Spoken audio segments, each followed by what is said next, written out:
I'm going to be making the puff pastry for the millefeuille.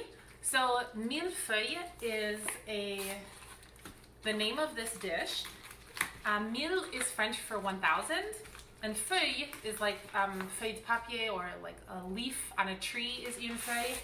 And the reason we call it that is because it's going to be super, super flaky, almost in like 1,000 layers.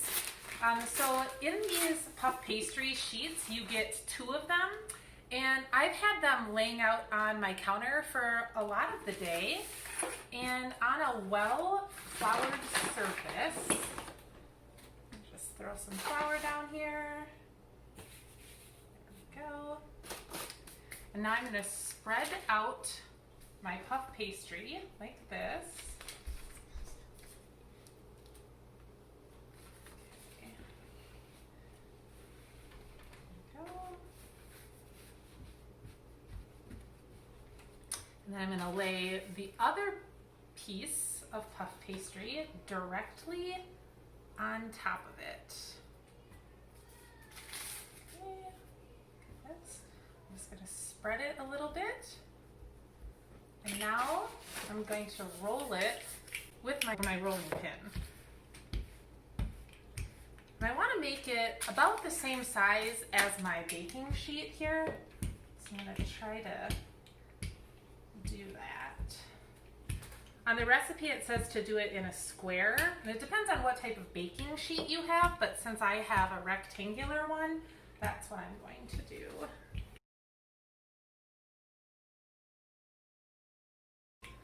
Now it's really important that the dough has come together, or has come to room temperature so that it's easy to work with. Okay, that looks good.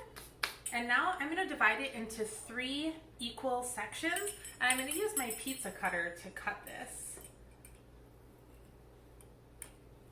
Oops.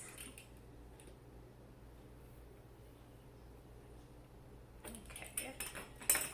Now I'm going to transfer these to my baking sheet that is covered in parchment paper.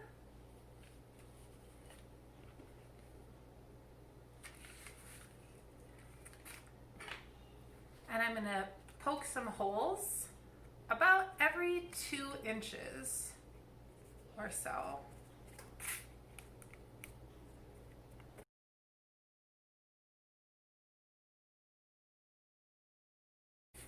Okay, now underneath my pan I have another baking sheet. So what I'm going to do is I'm going to use a second parchment paper, and I'm going to cover this up. And then I'm going to use this pan and cook it on top like this. I'm just going to press it down gently so that it provides some weight. Now this is going to keep the pastry from puffing up too much.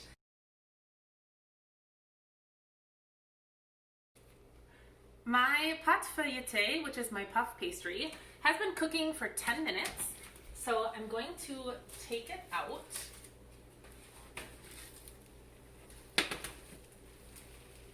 going to press down lightly on it just to kind of deflate it a little bit. Okay, and I'm going to take off the top pan. I'm going to take off this piece of parchment paper. And it's going to go back into the oven for another 6 to 8 minutes until it's cooked all the way through and golden crispy on the top. Okay. Oh, this looks really good. All right. So this has been baking for another approximately 8 minutes. You can see that it's nice and golden brown. It is puffed up a little bit. I'm hoping that that'll puff down. It'll go back down a little bit. But I'm just going to set this aside to cool, and I'm going to get working on my pastry cream. Now Rihanna and I are going to start making the pastry cream. In French, we call that the crème pâtissière. The crème pâtissière. And so for the ingredients for that, we need 2 cups of whole milk, which is le lait. We're going to need 2 tablespoons of cold butter. 2 teaspoons of vanilla extract. You say la vanille. La vanille. We're going to need 6 egg yolks. So I'm just going to separate my final egg here. So I crack it. I let the white fall off by going back and forth. And then I just put the yolk in here. So I've got 6 egg yolks. So these in French are called les jaunes. The egg white we can use for something else along the way. We can make egg white omelets, or I can put it in a quiche later. You don't have to discard this, you can use it later. I've got 2/3 cup sugar, le sucre. Le sucre. Sucre, yeah, you nailed it, there you go. And then you're also gonna need a little bit of cornstarch, so a 1/4 cup of cornstarch. It's going to ensure that your pastry cream thickens. The first step for making our crème pâtissière is to get our saucepan on the stove, and we're gonna dump in the 2 cups of whole milk, which is this entire container. And we're going to bring it to a simmer, which is just below a boil, and we wanna whisk it pretty constantly. All right, so Rihanna is stirring our whole milk on the stove, making sure that that doesn't burn. And now I'm gonna start with the rest of the pastry cream. So I'm gonna put my egg yolks in a bowl, and I'm gonna start mixing them. I'm gonna add my 2/3 cup sugar.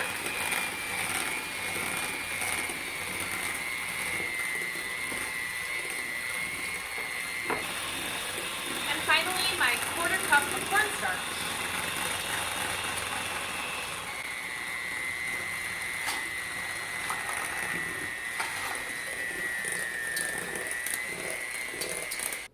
So I grabbed a rubber spatula, and I'm just gonna make sure to push all of this down so that everything gets incorporated. And I continue to mix it until it's a very light, pale color, and it's runny like this.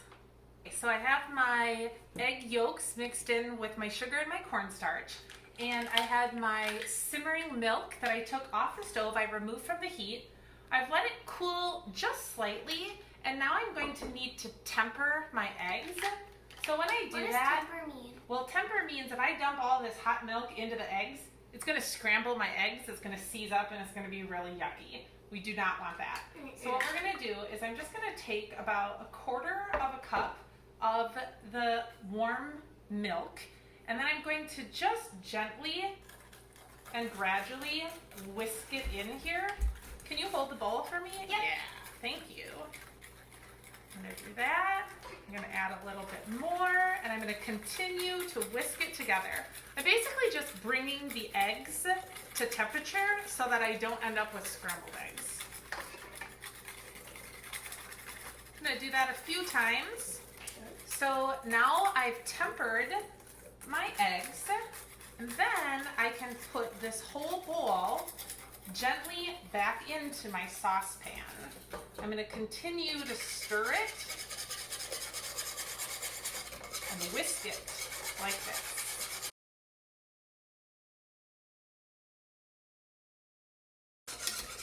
Good job! Thank you. So now I've put my mixture of the steamed milk with my tempered eggs, and I'm going to put it over medium-high heat, and Anna's gonna whisk it for me. Sure.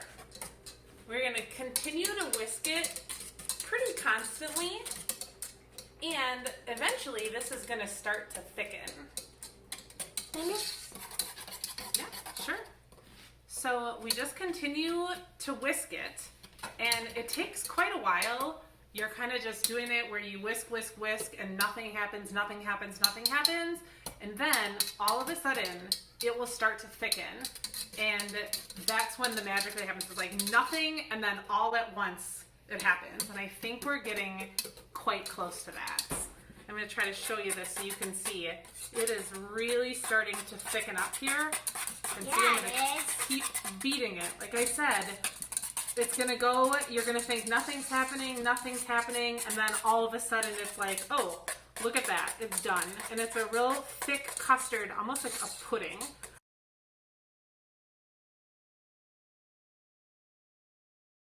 Okay, so this is the right consistency. We've had it removed from the heat for just about a minute or two.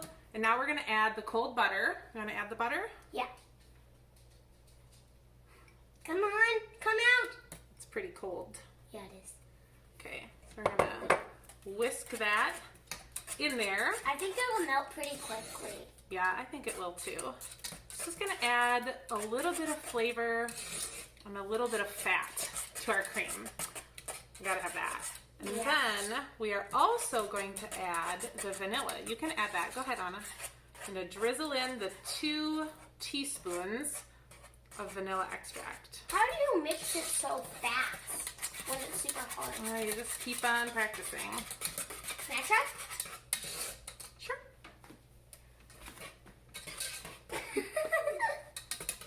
Keep on whisking. Now the final step is to transfer this to a bowl.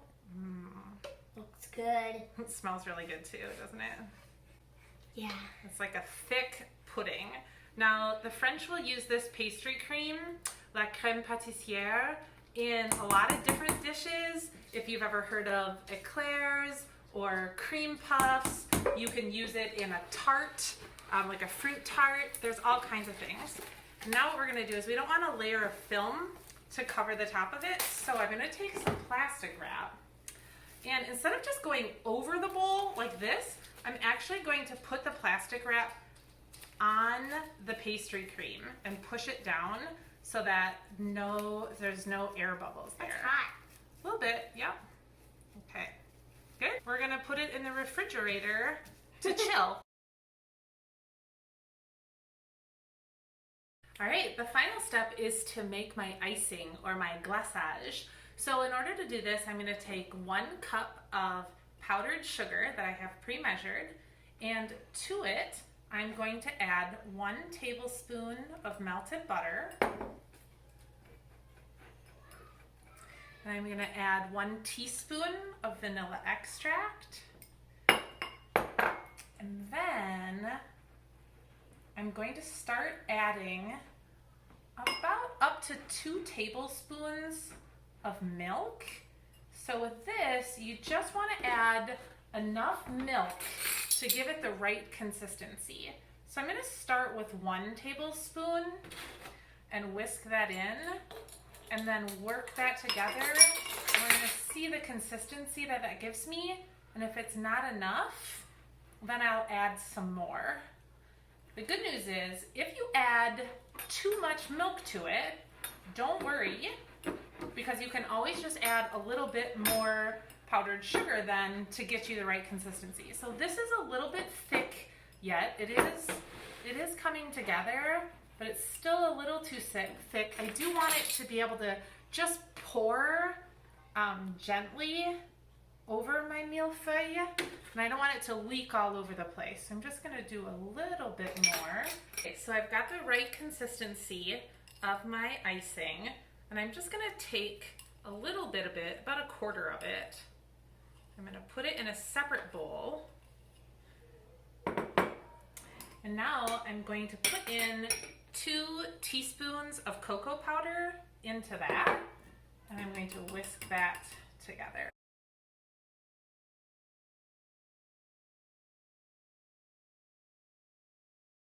I really want this to be just a little bit runny. Drizzly, if you will. Yes. That looks good.